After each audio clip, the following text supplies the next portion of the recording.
What's going on, guys? This is Rob, and we are back with the Banner of War and its conclusion. Now, a lot of you guys have asked the question, where's this story? How come we haven't finished it yet? And that's because Marvel pushed it all the way back to coincide with the release of She-Hulk, so make of that what you will. But what we end up doing here is picking up with this kind of final conflict, right? This final battle between Thor and Hulk. And what Donny Cates does is he actually turns basically everything we know about Thor completely and totally on its head. The Watchers here, of course, because it's a massive calamity, kind of an observable event, but it's one of these things where sort of the answer to the question, what will happen when the Incredible Hulk and Thor fight to the death? Now, one of the things that we have to bear in mind here is that the tables have kind of turned to a degree, that because of all the energy, the kind of gamma bomb that the Incredible Hulk had basically let off, that it essentially turned Thor into a gamma irradiated version of himself. And then, of course, Odin granted the Incredible Hulk the ability to lift Mjolnir, so basically the roles are flipped, that the Incredible Hulk has become Thor, and Thor has become the Hulk.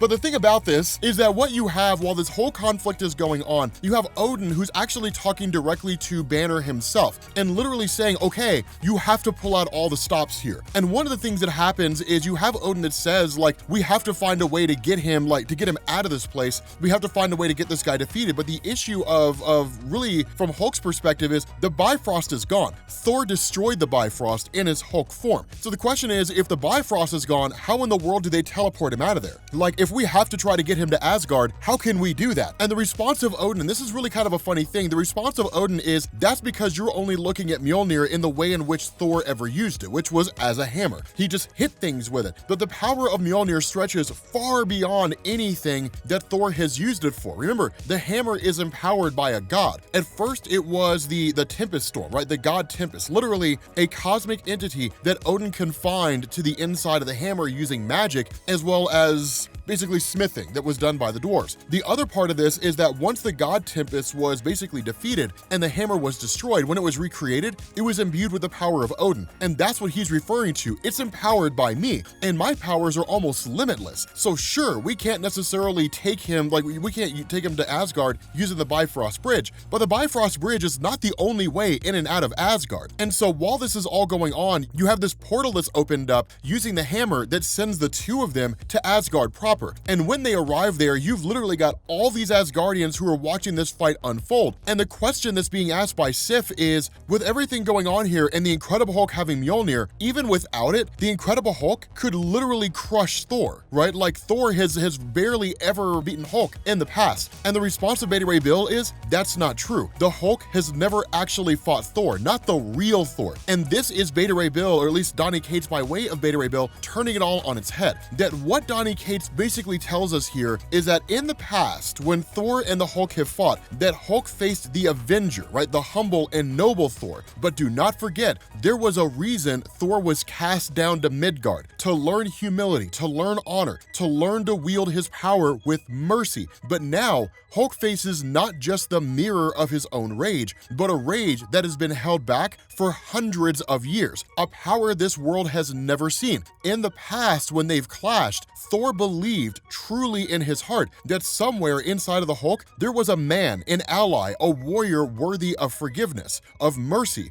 But now, if Thor is truly unleashed, if he sees no man inside of that beast, Hulk will finally learn what it is to fight a god. And that's the difference here. That's what Donny Cates is really telling us here. And in all honesty, it fits, right? It really fits into the Thor mythos. There's been precious few times when we've actually seen Thor just unleash himself. And the only times we've ever really seen that is when he enters the warrior's madness. And he's usually brought down in some capacity back to his normal self. What this story gives us is literally this just unleashed version of Thor. This version of himself that's not holding back in any capacity. And it's really, really amazing to see Donny Cates kind of look at this and say, this is what the actual strength of Thor looks like. Do not have any illusions. The Incredible Hulk is very, very strong. The Incredible Hulk is very, very capable. But against a god like Thor who has routinely held back, the Incredible Hulk doesn't have anything on this guy. Now, there are also caveats, and that's one of the things to remember here. Thor is fighting hard and fast. And the reason for that is the longer the battle goes on, the angrier the Incredible Hulk's gonna get and the stronger he gets. Donny Cates not ignoring that caveat. He's not blowing that off and saying, well, no. The Incredible Hulk's strength is finite. Thor's just that much further along than him. It's simply just at this point in time, as powerful as the Incredible Hulk is, that Thor is that much further beyond him. The other thing, and this is one of the genius ingenious maneuvers by Donny Cates. It's not just the Incredible Hulk running rampant with just unbridled rage that keeps increasing over time. That one of the things that Bruce Banner had done was that in order to weaponize the Incredible Hulk and to use him as a kind of controllable object, he basically implanted in him safeguards, right? The Incredible Hulk's strength cannot reach an unlimited level unless Banner allows it to, right? By controlling that device that increases, right? Increases the various conflicts and so on and so forth. The things that we've covered over the course of that, which is why I say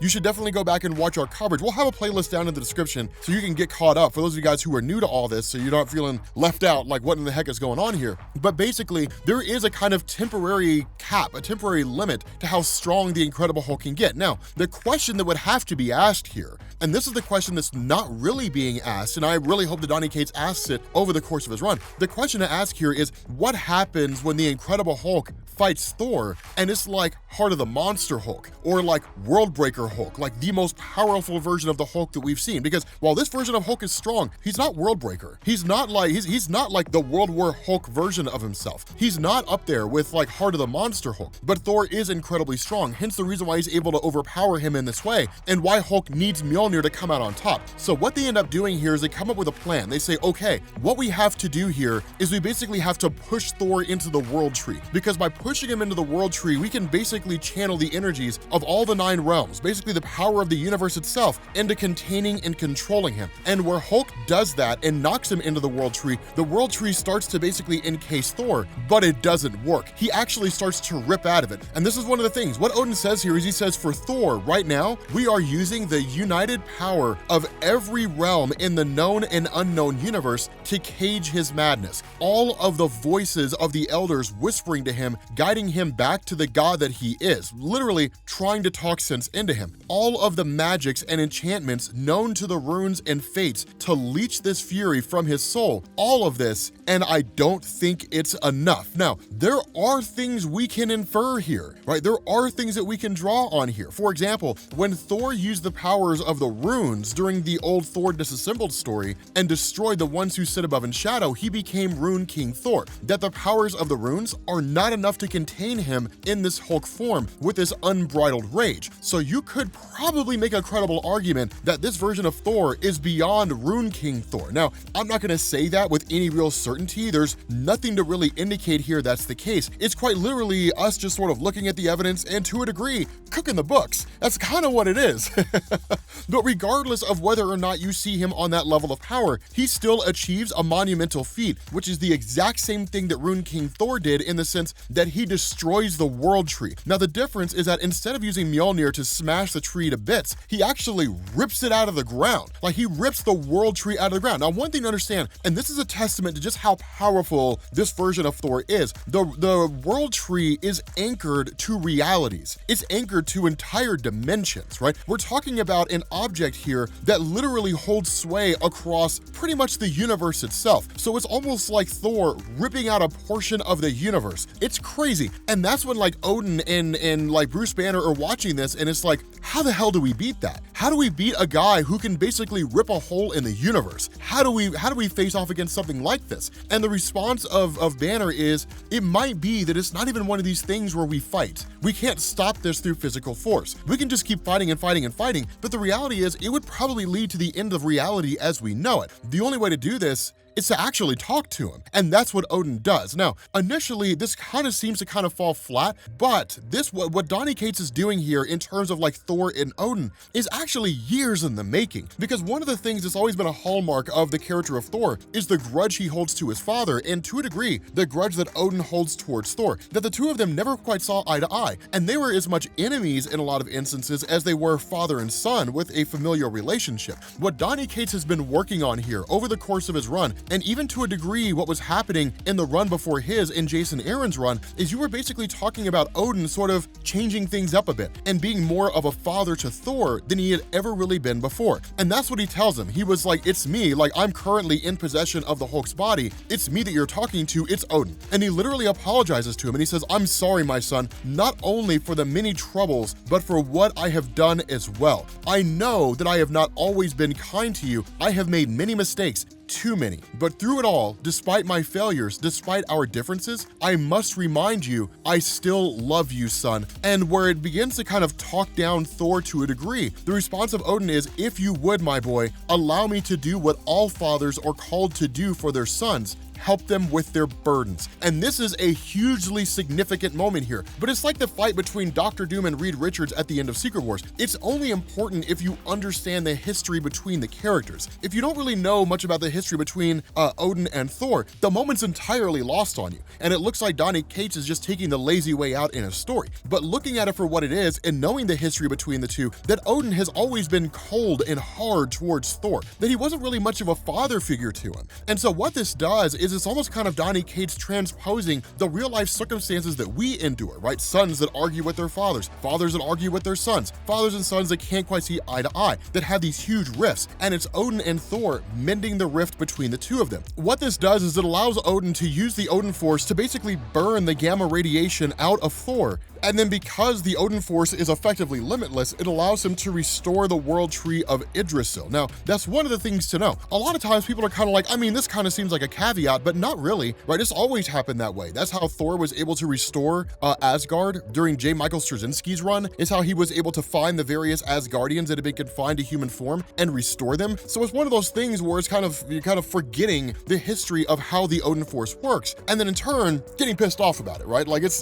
the Odin Force has always been this way. And so it's cool to see it happen, because what goes on here is that following Thor basically returning back to being the All-Father, the gamma radiation being removed from him, that there is a kind of temporary truce that's struck between the two, where Thor actually allows the Incredible Hulk to leave. And so when Iron Man wakes up and is like, God, I can't believe it, right? Like that whole thing knocked me out. What happened to the Hulk? The response of Thor is, I mean, just the power of the explosion, man. It basically eradicated everything that was mortal. You know, he literally says it was all for too much to withstand except for a god, right? So basically nobody survived. And that has kind of allowed the Hulk to leave and to effectively disappear. Now, Tony Stark could quite easily put together, I mean, Thor, you know, the Incredible Hulk's probably still alive, but he just sort of lets it slide, right? He just sort of lets it kind of go away. But he also sort of plays into it and saying, like, I can't believe that, like, he's gone, right? And the response of Thor is, well, I think that in some way Banner let himself be destroyed. He simply just wanted to be free. And Iron Man's like, well, I want to go home. And that's basically it. The reality here is that if Iron Man truly believed that Banner and the Incredible Hulk were dead, his reaction would have been a lot more significant than, damn, I can't believe it. That's crazy. You know, it would have been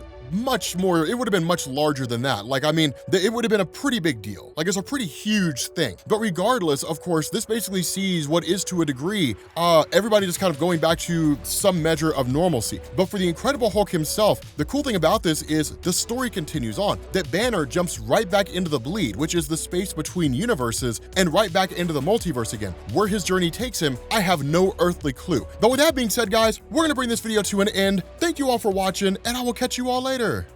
Peace.